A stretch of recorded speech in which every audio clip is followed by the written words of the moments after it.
Hi! This is my first day in Sweden.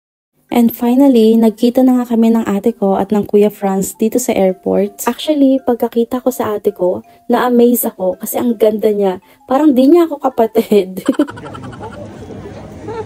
At this moment, kausap namin sila mama at papa at mga kapatid ko para i-update sila na nakarating na nga ako. Wait lang ba na? Huyo? Huyo ka ulit? Teka lang ko ng mga problema mo dyan. Gusto Kinis mo lang maraming beses. Mamaya. Magpuspus na. Hindi, halika yung lupa. Charot. Halika yung lupa. At dahil na-miss namin ni ate ang isa't isa, ay naggigilan muna kami sa sasakyan.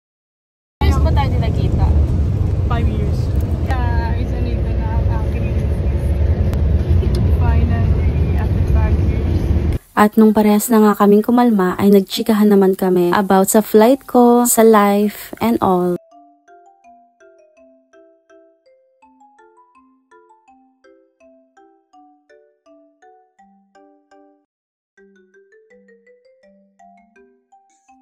Dahil lalo na tayo ng sisig.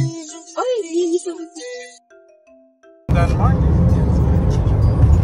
Self-experience yung tas ko. Daming gift.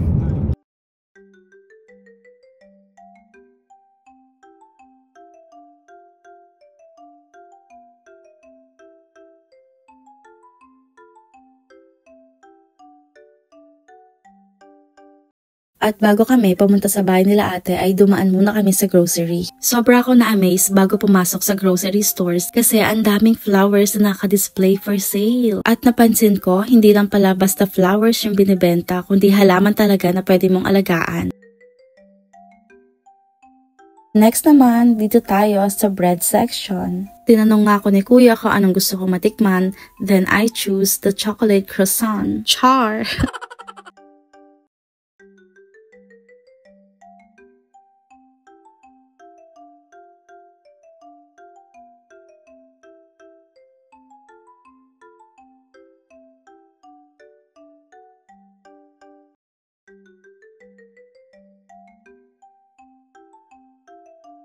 And lastly, ito yung exciting part, the goodies section.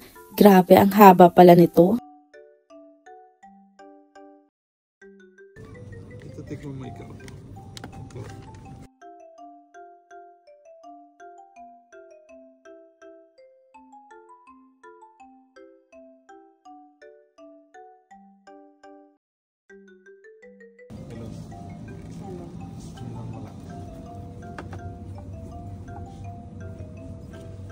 Akwal to. Dito meron.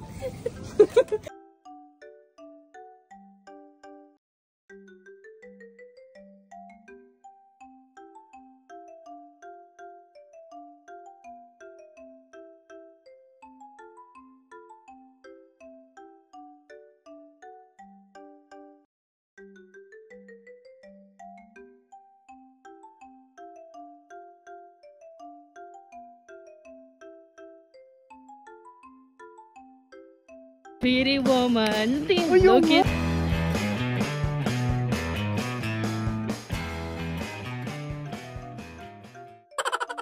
Jessica, welcome. Welcome home. Finally, andito na ako sa bahay nila ate and kuya. Sa pagpasok ko nga ay natigilan ako kasi nagisink in na sa utak ko na andito na nga ako sa bahay nila. Nakikita ko lang kasi yung room nila sa video call, sa FaceTime. Pero ngayon, actual ko na nakikita yung rooms nila. At ito nga yung washroom nila. Sa FaceTime ko lang din nakikita to kapag nag-aayos si ate dito. At ito naman yung magiging kwarto ko. Ang cute, diba?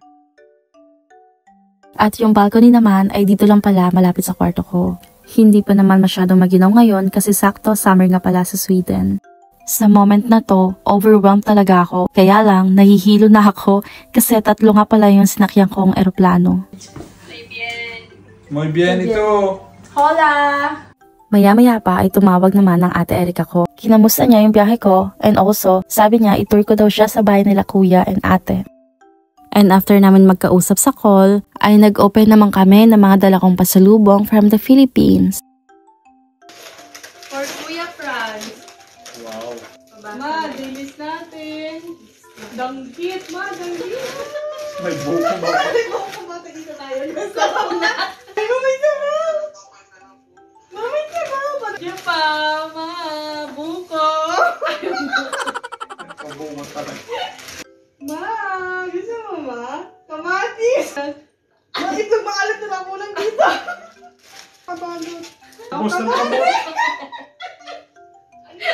Thank you, ma. Ayan. Uy, ang bango na ni. Ang bango na ni. O, ma. Sila pa nga. Thank you. Frozen chicken. Ang bango, ma. Gusto mo, ma? Dala ko nito? Oh my God. Ay, wow, wow, wow. Tan. Punta ka na dito, Tan, para makakot mo na to. Hala, dalawa. At tuwang-tuwa nga si ate kasi lahat ng nirequest niya ay naipadala nila mama at papa. Kagaya ng buko, talbos na kamote with dahon ng saging, kamatis na green, pili, kalamansi kasi walang kalamansi dito sa Sweden, at mga dried fish. Kalamansi. Ang ganda ng pagkabalot nila. Mga bango! Baka bago. Galing sa ano po. Kabado nga ako sa biyahe kasi may dala-dala akong mga fresh fruit sa maleta. Pero buti na lang di ako hinarang. Sinukat rin ni ate yung mga damit na bigay sa kanya ni ate Aiza at yung mga order niya online sa Pilipinas. At bago nga matapos yung araw na to, ay binuksan din ni ate yung buko na dala ko kasi miss na raw niya makatikim ng buko galing sa Pilipinas. Ayun, tulog lang si Kuya mo, hindi ako nakaalala. Nagturo siya.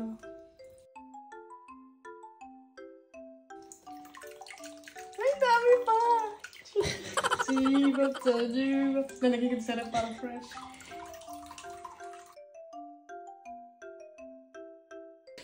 Ay, naman. Nakikita niyo itong buko. Ano kaya reaction na limong pagingin na ate na yun eh? Pinabit-bit talaga si Jessica sa nakalubihan. Ayoko mag-ingay kasi yung kapitbahay. Tulog na. Sarap. Sarap. Yun ang totoo. Sarap, totoo. I love coconut water. Yeah, kahit hindi yung asin galing sa puno na fresh pa. Pero yan na yun. Kasi Jessica dito, parang mapaklaan na. Oh. We share. Come here. We share.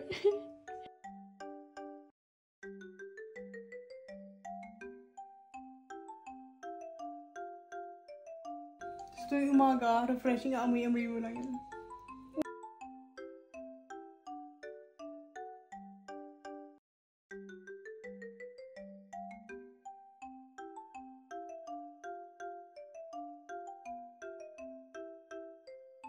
Magka-picture ka na sa flower mo. Bukas na umaga. Ang ganda ng flower table natin. And that's all for today. Thank you so much sa panonood. See you on my next one. Good night!